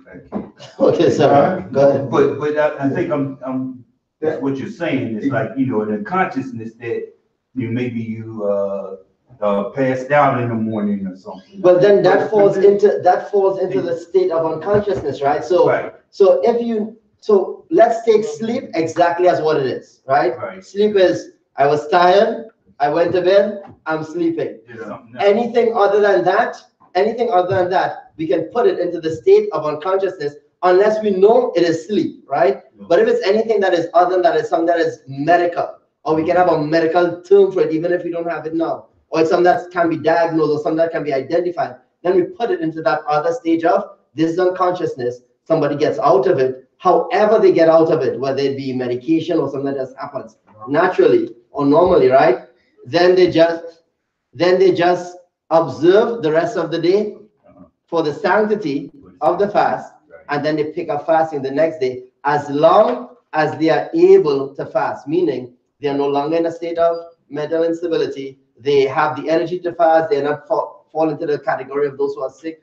As long as they fit the criteria of those able to fast, then they just pick up from the next day, beginning at the time of, or the beginning of the time of Fajr or Subuh. There was another question before we go to the, yeah, Sister Sabria. I was going to say maybe you should explain the difference of fasting from the observance of Ramadan, because it is a big difference to me. When you're fasting, there are certain things you cannot do other than just not eating. Yeah. If you are in a situation where you might be able to eat or you're just observing the Ramadan, you still don't do those things. Yeah, that's forthcoming. So no, very good point, Sister Sabria, and we are definitely coming to that this afternoon into tomorrow, inshallah. I'll take one more question before we look to break. Hakeem? Oh yeah, this is he was talking about something like this. There is one called you got something called narcolepsy. People just fall asleep, they can't control it. So it's like it's a medical condition, but it's not, I guess it's unconscious, but it's because of it's a nervous condition. Yeah, okay. That will fall under the category of a medical exemption. So that's another. Yeah. All right, so are we good on questions here? Yeah. I am thinking that, yeah, because the next section is on intention, and we can actually pick up with that after Salah and lunch, inshallah. So you're on your own for lunch. I have 12:20 right now. Let's come back at around 1:05. 1:10? All right, let's come back at 1:10. Bring your wudu with you, so that way we can pray as you come back, and then go ahead and start the afternoon session, inshallah. So we'll pray at what? Yeah. We'll pray at 1:15. So come at 1:10, we pray at 1:15, and then we continue. Can we put the tables up now? No. What we'll do is, I think we have enough space in the back based on the numbers. So here, we just pray behind the tables. Yeah, wait too long. We just pray in the back. All right. Shukran. Assalamu alaikum. Got my message. Yes. And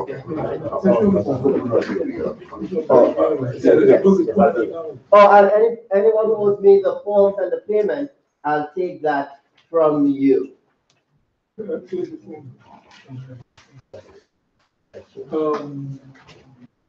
Yes,